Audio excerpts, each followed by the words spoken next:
Ini untuk semua aspek. Saya berikan ijazah amalan dari guru-guru kami juga untuk semua aspek. Jadi kalau ilmu insya Allah meningkat lebih kuat, kalau bisnis, kalau bekerja itu lebih lancar dan dilindungi oleh Allah, ya berkah. Kalau di birokrasi, di kedudukan, di apapun, itu pun diangkat oleh Allah dengan cara yang baik dan terhormat. Ya, karirnya di semua aspek. Satu sholat amalannya. Nah, bukan yang biasa. Bukan yang biasa. Kalau bisa jaga yang 40 rakaat yang sering saya sampaikan. 17 rakaat sholat fardu. Sudah? 12 rakaat rawatib. 11 rakaat yang tahajud. Jumlahnya 40.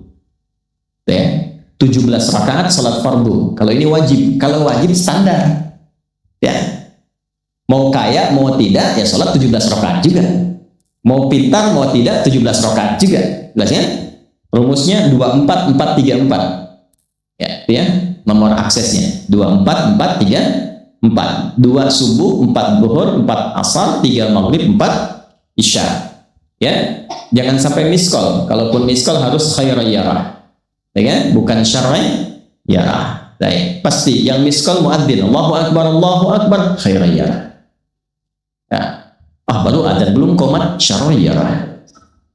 Pasti ya? Oke. Teruskan yang 12 itu hadisnya sahih. Perhatikan baik-baik. Man shalla isnatai asyrata rak'atan fi yaumin wa lailatin. Siapa yang menunaikan salat sunnah 12 rakaat yang mengiringi salat fardunya siang dan malam. Sudah arba'an qabla dhuhri, 4 rakaat sebelum zuhur. 4 rakaat sebelum zuhur. Teknisnya bisa langsung 4 atau 2-2. 2 kemudian salam, 2 rakaat lagi salam. Jelas? Baik. Kemudian arba'an qabla dhuhri, raka'ataini ba'daha, 2 rakaat setelahnya. Setelah zuhur 2 rakaat. 4 tambah 2 berapa? Nah, raka'ataini ba'dal maghrib, 2 rakaat setelah maghrib. 6 tambah 2 8. Raka'ataini ba'dal isya, 2 rakaat setelah isya. 8 tambah 2 10. Raka'ataini qabla al-fajri, 2 rakaat sebelum subuh. 12 ya. Nah, jaga yang 12 ini. Jaga yang 12. Kalau sebelum zuhur tidak memungkinkan 4, misal sebelum zuhur. Karena kasusnya bisa berbeda. Ada Ibnu Umar, Abdullah bin Umar radhiyallahu taala anhuma menemukan kasus berbeda, seperti Anda di kantoran waktu singkat saat Ramadan, kan? Dapatnya cuma mungkin 2. Maka ada hadis dari Nabi sallallahu alaihi wasallam, riwayatnya Ibnu Umar. Qala kama qala hafidtu an Rasulillah sallallahu alaihi wasallam 10 rakaat. Saya hafal dari Nabi 10 rakaat. Kalau tidak sempat sebelum zuhur 4, boleh 2. Nah, dari Ibnu Umar ini sebelum zuhurnya 2 rakaat. Sebelum zuhurnya berapa? 2 rakaat. Jadi kalau bisa 4, kalau tidak memungkinkan berapa? 2. Orang yang terbiasa 4, lalu karena kondisi tertentu dia mengerjakan 2, tetap dicatatkan oleh malaikat 4 jumlahnya. Dari mana dalilnya? Hadis. Idza maridal abdu aw safar kutiba lahu mithla ma kana alaihi muqiman sahiha. Kalau seseorang sakit atau bepergian jauh atau dia sedang punya uzur syar'i seperti 2 hal tadi, dan tak mampu melakukan amalan rutinnya seperti biasa, maka tetap dituliskan pahalanya sempurna seperti rutin dan mungkin. Contoh, ibu mohon maaf ya bu ya, mohon maaf. Perempuan dalam keadaan suci, sholat subuhnya berapa rakaat? 2, kan nggak mungkin 3 kan? Baik kan? 2 rakaat. Sholat qabliyahnya berapa rakaat? 2 rakaat. Baik. Setelah itu baca Quran nggak? Alhamdulillah. Bisa 1 halaman, kan? Bisa. Ibu kerjakan saat suci. Saat sedang tidak suci, masa haid tiba, sholat tidak? Tidak. Baca Quran tidak? Nah, kalau punya kebiasaan sholat, baca Quran, dan tiba masa haidnya, itu pahalanya tetap dituliskan sesuai kebiasaan. Harus tahu itu. Makanya manfaatkan, karena kalau sudah tiba masa monofos, sama. Itu Allah tuh memberikan kemuliaan khusus. Makanya bu, kalau ngaji dengan ustadz-ustadz tertentu, bikin kurikulum ngajinya fikih perempuan aja, nggak usah jauh-jauh. Fikih perempuan. Keluar keluarkan karena banyak pahala mengalir di dalamnya. Ya. Dan kadang-kadang saya suka bingung kalau bahas fikih rumah tangga itu kenapa yang tegang-tegang gitu. Sekarang fikih parenting sekarang tuh kayaknya menegangkan antara surga neraka aja tuh. Tanggung jawab suami, hati-hati dengan istri. Padahal Qur'annya mengatakan rumah tangga itu penuh dengan permainan yang menyenangkan. Yang ada banyak candanya. Gitu. Coba keluarkan tuh hadis-hadis itu ya. Ibu tahu salah satu istri Nabi ada namanya Sayyidah Saudah binti Zam'ah. Itu sepuh, Bu. Usianya sekitar 70 tahunan ke atas. Dan beliau, Nabi SAW bangunkan rumahnya, itu kamarnya di samping Sayyidah Aisyah, dekat Raudhah. Sepuhnya luar biasa, hobinya bikin makanan, masak. Satu kali, ketika beliau sedang olah tepung, Nabi pulang, pas kemudian bagiannya Sayyidah Saudah binti Zam'ah datang sedang olah tepung, atau dalam riwayat atau kama hadas, itu dicolek tepungnya, bermain, bercanda, dicolekkan di keningnya, di kening istrinya. Nah, itu sudah sepuh, dicolekkan, masih bercanda, masih tertawa. Kalau bahasa kita masih panggil sayang gitu. Ini kapan kakek nenek masih bilang sayang? Dan canda. Ini penuh dengan demikian ya. Ini yang mau saya kembalikan deh, ya nilai-nilai tadi. Jadi kembali ke sini, Bapak Ibu sekalian, kembali ke sini. Yuk urutkan lagi, kita agak cepat masuk ke dalam pembagiannya. Detil pada pembahasan ini, satu sholat 40 rakaat. Sudah? Yang fardu sudah dalilnya, yang rawatib sudah, terakhir yang 11 rakaat yang salat malam. Ya, 11 rakaat yang salat malam. Nah, ini 11 rakaat ini bisa warming up dulu 2 rakaat tanpa baca surat Al-Fatihah saja. Di Allahu Akbar langsung Al-Fatihah. Tidak pakai iftitah, tidak pakai surat selain Al-Fatihah. Allahu Akbar, ya, a'udzubillahi minasyaitonir rajim. Bismillahirrahmanirrahim. Alhamdulillahirabbil alamin sampai waladhdallin, selesai amin langsung rukuk. 2 rakaat. Seperti itu namanya khafifatain. 2 sholat ringan, warming up untuk persiapan supaya hatinya itu bisa khusyuk, badannya bisa agak hangat sebelum memulai tahajud. Barulah kemudian tunaikan 2 rakaat setelah itu, 2 rakaat setelah itu, 2 rakaat setelah itu, ujungnya tutup dengan 1.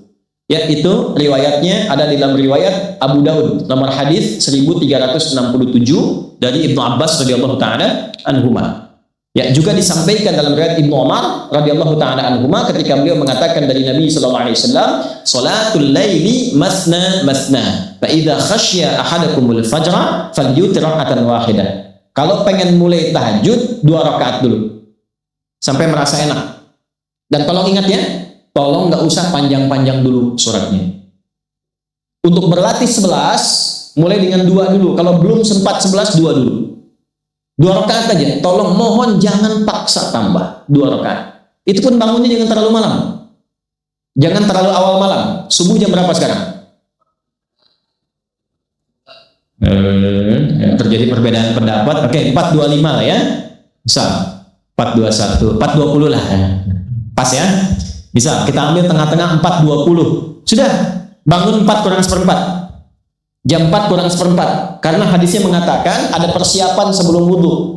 Ya, kan Nabi sallallahu alaihi wasallam adalah kebiasaan Nabi sallallahu alaihi wasallam idza staiqadha min naumihi, kalau bangun dari tidurnya fajalasa, duduk dulu. Duduk. Wa masaha bi yadihi min athari naumi, kemudian menghapus bekas ngantuknya. Ya, menghapus jejak ngantuk dengan bagian tangan yang bersih. Itu kan butuh waktu. Ya. 4.15 bangun. Duduk dulu, atur alarm.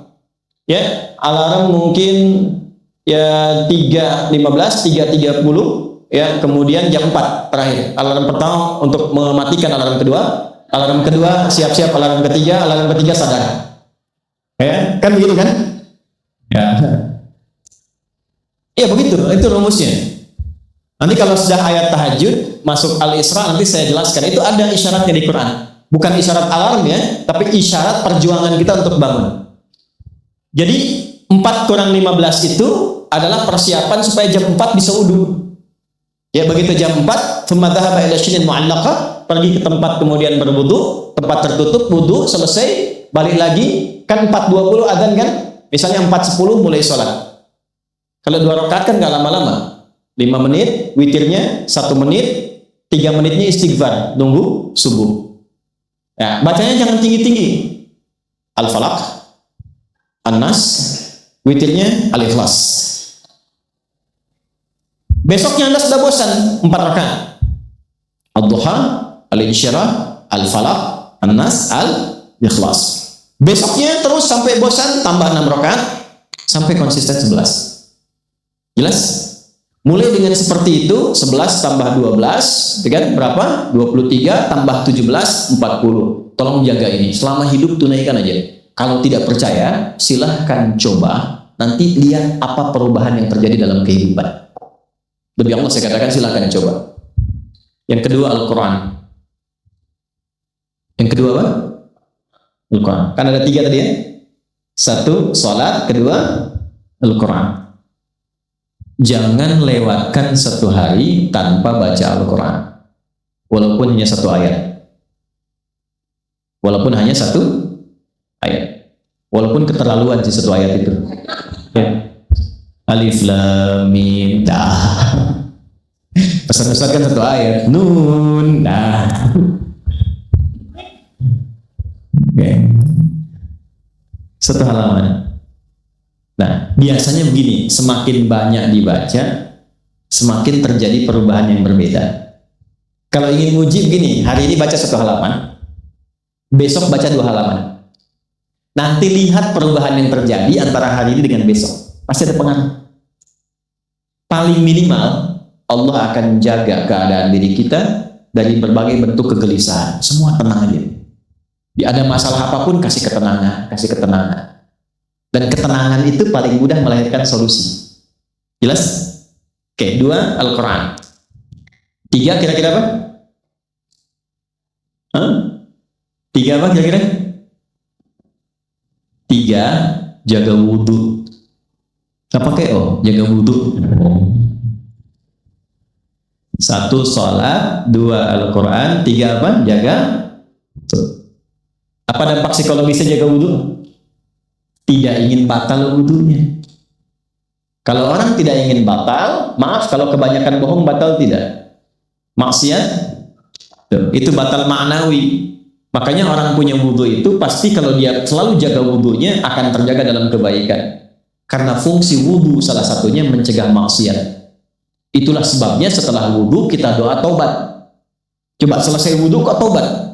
Asyhadu an la ilaha illallah wa asyhadu anna Muhammadan Rasulullah. Kemudian Allahumma ja'alni minat tawwabin. Ya Allah, jadikan aku orang yang selalu taubat, bebas dari maksiat. Itulah rahasia wudhu.